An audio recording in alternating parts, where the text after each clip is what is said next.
Court is now in session. All rise. This is Order in the Court, an inside look into college basketball on the West Coast with veteran announcer Ted Robinson and the Pac-12's all-time leading scorer Don MacLean. So please be seated. Order in the Court. Here now are Ted and Don. Well, welcome everybody to this week's edition of Order in the Court. And most importantly, just to get right to it, I'm happy to see Don MacLean safe, happy at home. You're in the middle of it, Don. I was actually in Southern California all last week, evacuating my family out of there. It's a horrible week, and I think it's going to extend far, far more. So I'm happy you and family are safe. Yeah, I appreciate that, Ted. It's been a long week. We know people affected that lost everything in the Palisades, and it's just, you hate to say it's part of the gig and living down here because it shouldn't be, but it is. But there's a lot of good people around that are doing a lot of great stuff around here, and hopefully this stuff dies down. Yeah, we use the phrase a lot with my mother living in South Florida right now, dealing with the storm seasons there. It's new normal. And I think we're all getting, in California, new normal means fires, both northern where I live and now southern where you are. I was really impressed watching a little bit of the early days of the Australian Open, how many American tennis players were going to the camera lens, which is the custom in tennis. After you win a match, you sign the lens, and they were signing a message to Los Angeles. I thought that was very cool. Yeah, there's been a lot of outpouring. I've gotten a lot of phone calls and texts from people that I don't talk to a lot, just checking in. So, you hate to have this stuff happening, but to me, it's like you get to see humanity in all this too. And so, well said. Again, hopefully this stuff dies down and we can start to get back to normal. Yeah. All right, I'm wearing my Beaver. I see that. Beaver sweatshirt. Nice. Yeah, it was very cool. Got at the end of football season. So let's start with the Beavers. And Don, the Oregon State had a split weekend. They won a game Saturday at Pacific, which is not that good a team, although we'll get to them against Washington State in a bit. But Thursday night, not far from where I am, they played at Santa Clara and thought they had won a game and had this just gut shot loss to a good Santa Clara team. Beavers are down 12 at one point in the second half. They come back. They tied the game, get it to overtime, have the lead in overtime by 4. And then it's that classic case where Adama Ball, who we remember as a guy that was at Arizona, he's now a lead player at Santa Clara, shoots a 3 with 10 to go, fouled, goes to the line, makes 2, misses the third, but it's a bad miss. It's that long rebound miss off the back iron, patted around, comes to a Santa Clara guy who hoists a 3, misses, but off the weak side from the exterior comes a guy flying in on the up to crash the glass, and he one time tips it in to win the game. Scramble play, is that just, if you're on the Oregon State side, you just say bad luck? Yeah, I mean, the ball bounces funny ways at the end of games, but I would say, and I don't know if it's just me, but it seems like this year, Ted, there's way more examples of shooters being fouled late in games to win games. And, he missed the third free throw, but, my favorite thing, Ted, is time and score and understanding, what plays need to be made or not made, late clock, late game situations. And, you can't win on the road if you're making mental mistakes and fouling shooters at the end of games. Now, the ball could have bounced different and maybe they get away with it. But to me, and I wonder if it's a bigger thing, Ted, I've thought about this, because there's so much portal movement now and so many new players on every team. Do coaches have enough time to spend a lot of time on late game situations anymore? Because you have 8, 9, 10 new players. You're just trying to install your basic stuff, your basic offense, your basic defense, how you guys want to play. And now do you have enough time to really spend on late game execution with all these new players, all these coaches have every year? I haven't asked the question, but I may start asking that question to some coaches. That's a great call, Don. I thought, I believe it was Gonzaga at the end of the UCLA game, right? Didn't Nembhard shoot a ball from nearly half court with almost 3 seconds still on the game clock, right? Not something that in a professional rank you would be drilled into your head that doesn't happen. Yeah. No doubt. And I think, again, players, this is a whole nother, we could spend 3 hours on AAU basketball and what's being taught and not taught. And is there any late game situations? I don't recall many. So how would you know as a player when you get to the college level what's the right play to make, understanding time and score, whether you have the lead or you're behind. And so it's not surprising, but I just wonder if coaches don't have as much time as they used to go over this stuff. Yeah. All right, big situation from that. Fouling three-point shooters, which you touched on. It's been I think a lot of fans are like me. I just can't understand it, especially in the college game. And two things that come about. One is when I've asked in the past, the data people all say that there's a significant difference in the made percentage of challenged three-point shots versus non-challenged three-point shots. The flip side is I sit there and I go, how many college kids go to the foul line today and can make three in a row? Yeah, that would be an interesting stat to look up. I've never looked it up or asked anybody, but I would say missing at least one or two is way more prevalent than them making all three at the foul line. And, I think when you talk about contesting shooters, especially late in the game, and that's what, you would think it's a simple thing. Like, I'm going to contest this, but I am not getting remotely close to this guy to give the officials any reason, whether I foul him or not, to put this guy on the line. And I think players just don't understand that. And, Ted, I'm sure you've heard me say this 100 times over the last 12 years. It is really hard to block a jump shot without fouling. Like, you're not going to block it clean. You're just not. And if you block it clean, the follow-through with your body is probably going to knock him to the ground, and he's going to get the free throws anyway. So understanding how to close out and maybe bother him a little bit or maybe not. And maybe he misses. But that's better than you fouling him and him getting to go to the free throw line to try and win the game or tie the game, whatever the situation is. And Don, I couldn't agree more with the point about fouling a jump shot from 20-plus feet. And it seems to me most of the fouls on three-point shot attempts are that landing zone, right? You're not fouling, you're not hitting his arm, you're not crushing his body, but you're in the landing zone. You know what I would say, Ted? And if I was playing, and look, you learn a lot of tricks when you play in the NBA, but you know what would make a shooter probably miss even more than you contesting him? Was you just stand there with your hands down and say, go ahead, shoot it. Seriously, that would make him that would freak him out more because when you're getting closed out on, right, you have to get it away. So you get it's a full speed release. If the guy just stands there and looks at you, you're probably going to slow it down. You're like wondering what's going on. Why isn't he closing out on me? And you probably missed the shot. If I were playing today in college, that's what I would do. I would just stand there and go ahead, shoot it. Bet you don't like it. Smell my breath. Yeah, I like that. Exactly. That's good. It's better than fouling them. Yeah, that's a great trick. All right, Oregon State, and we mentioned they rebounded from that. They had a Northern California trip, and they went to Pacific and won pretty easily. And there's a player that's been fascinating. We touched on our first couple of episodes about DeMarco Minor, who's being the point now for Wayne Tinkle. But he has a pseudo big guy, Parsa Fala, different name, obviously, from Iran. He likes to be referred to as Persian, but he's from Iran. Grew up in the north of Iran. Father was involved in soccer, but he grew big enough. They list him at 6'9", so he's probably 6'7.5" or whatever. But a basketball coach found him, recruited him. And the story is great because to get to the United States, he had to go to Senegal in Africa. To get out of Iran, to go to Senegal, where there was a U.S. embassy, where he applied for a visa, and he had to wait 6 months. 6 months of living on his own in Senegal, being funded by some people from home, before he could get a visa to come to the United States to go to school in southern Utah, Cedar City, Utah. That's where Wayne Tinkle found him. That story, first of all, is phenomenal. To think that that's how badly this kid who grew up in a country where basketball is not regarded, as he called it, a bougie sport, a bougie sport, that he wanted to play that badly, that he went through that to come to the U.S.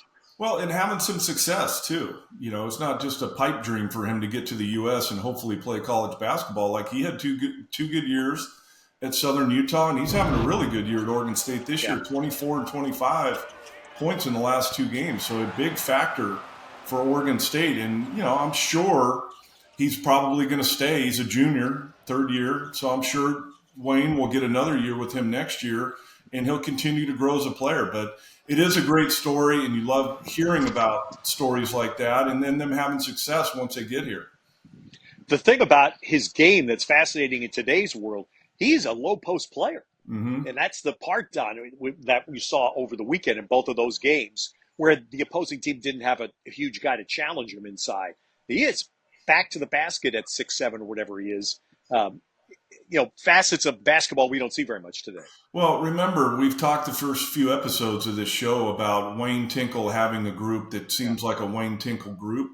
Well, Wayne's always wanted to play inside out. Like if he has good post players, he's going to throw it in there and then play out of that if they come in double or whatever. So it's not surprising to me that he wanted Fala because he's good with his back to the basket and that they're using him that way. That's how Wayne Tinkle's always been. Unfortunately, they haven't always had a guy that was really good down there, so they had to kind of get away with it. But they're back to that.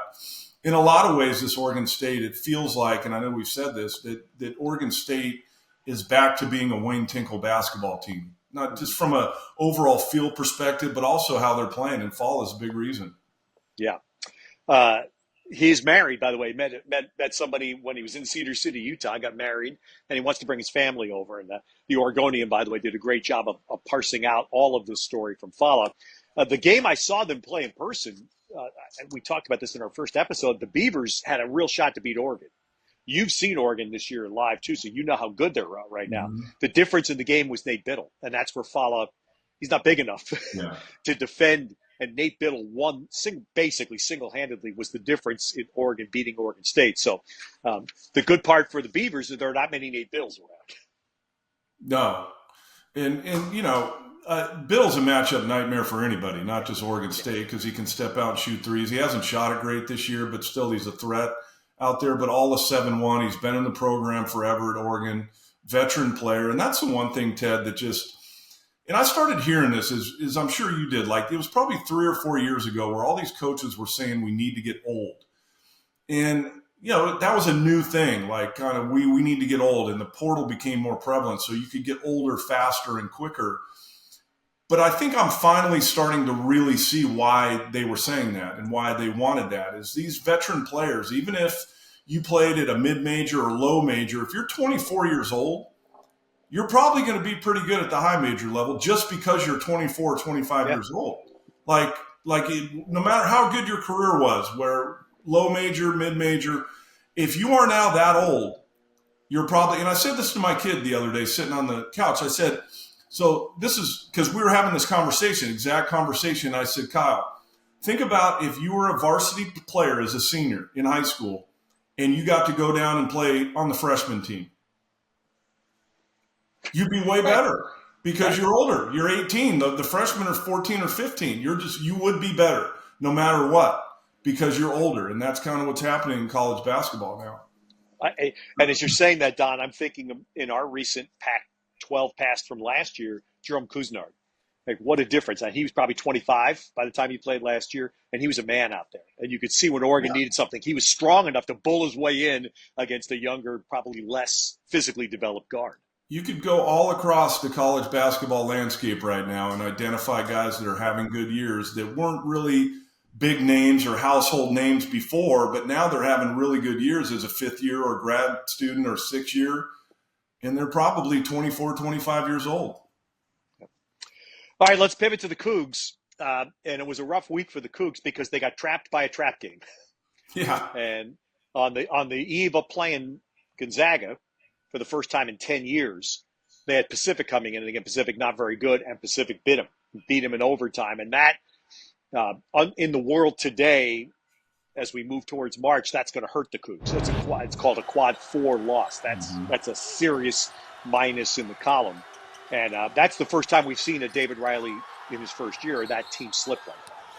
Yeah, and that's an example that every coach has to deal with is the highs and lows, big win. How do you respond to a big win? Do you come back? Are you flat? Or a bad loss? Does it kill your confidence or does it motivate you to play well the next game? But it was great the way you said it, Ted. They got trapped by a trap game. Like Gonzaga's obviously a national name, national power, and Pacific's isn't very good. And they weren't ready to play because they were looking ahead of Gonzaga. And you see that all the time. It's not just in the WCC, it's in every conference where you have a big game coming up, but you got a game before that and you got to take care of business. And sometimes you're just not ready. But that's why these coaches, are at the level they're at, because most of the time you can you can deal with that and make it so that your team's ready to go no matter what.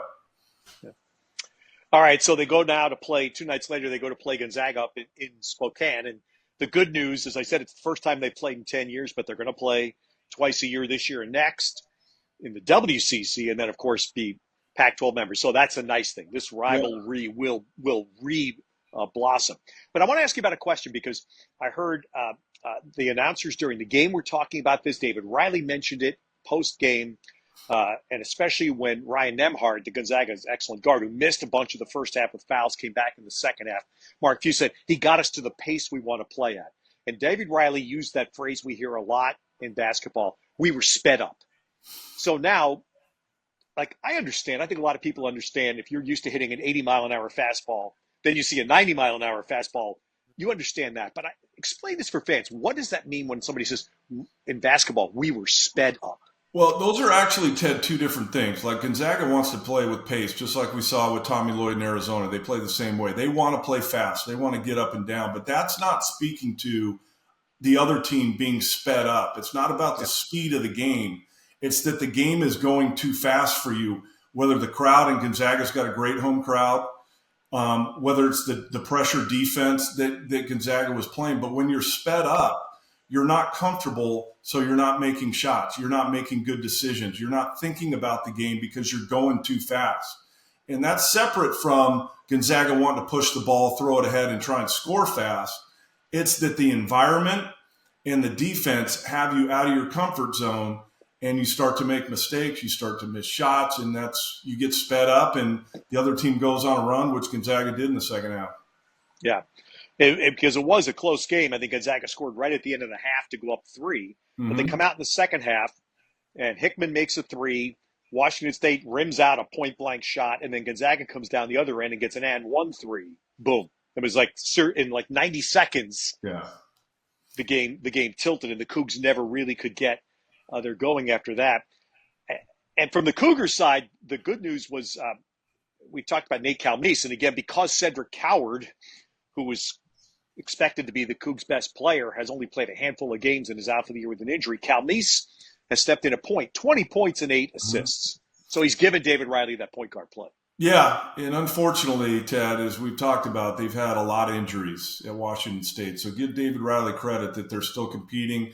Unfortunate they got tripped up in that Pacific game, but they're still playing, and they're not giving in to the injuries and not showing up to play. It's just Gonzaga's really good, especially at home. And so I think it's a credit to Riley that the guys who are healthy and in probably different roles than he anticipated because of all the injuries. Like Calmese was going to be a big part of what they're doing, but I don't think he was going to be like the main guy and have the ball in his hands as much. And he's responded to that. So we'll see moving forward, but I think that David Riley's done a really good job of managing this and keeping this team together despite the injuries. Yeah. And so the good news is they'll have Gonzaga again, and they're going to have a couple of chances. They need a big win somewhere to erase that Pacific law, or at least negate it in the overall net ranking. Here's the thing, Ted, and we haven't talked about this yet. I think we touched on it maybe last week or the week before in terms of the WCC being more than a 2-bid league, and how does that happen? And it's going to be tough unless you roll St. Mary's and Gonzaga multiple times. I just don't think there's enough opportunity with the rest of the league to improve your net ranking enough to get an at-large bid. I just don't. And that's the reality of the situation. And so you just wonder, looking ahead to next year, how Washington State, Oregon State schedule the non-con so that maybe you put yourself in position so that you can withstand the WCC. Maybe you get Gonzaga, maybe you beat St. Mary's, and now you're in the real discussion for an at-large bid. But it's going to be difficult for both those teams this year just because there's not enough opportunity in the league to really improve your net. Yeah, and I think, and we've been conditioned on, as you said, to think about the WCC as Gonzaga and then St. Mary's, depending on the year, how good St. Mary's is. But I'd say it's more Santa Clara and San Francisco this year that are making that a multiple team churn, let's say, right behind Gonzaga. Yeah, but again, even for those two, I haven't looked up all the teams in the WC's net, but I don't think they're in position Like, you got to be in like the 40s, maybe 50s at this point to really have a shot. And if you're in the 60s or 70s right now, how do you get to the 40s? You know, as good as San Francisco and Santa Clara have been, you're going to have to beat Gonzaga twice probably to raise your net up that much, because unfortunately, and we talked a lot about this in the old Pac-12, Ted, there's landmines there too. There's landmines that you have to avoid. Forget improving your net. You can't ruin your net by losing to a couple of the teams in the league.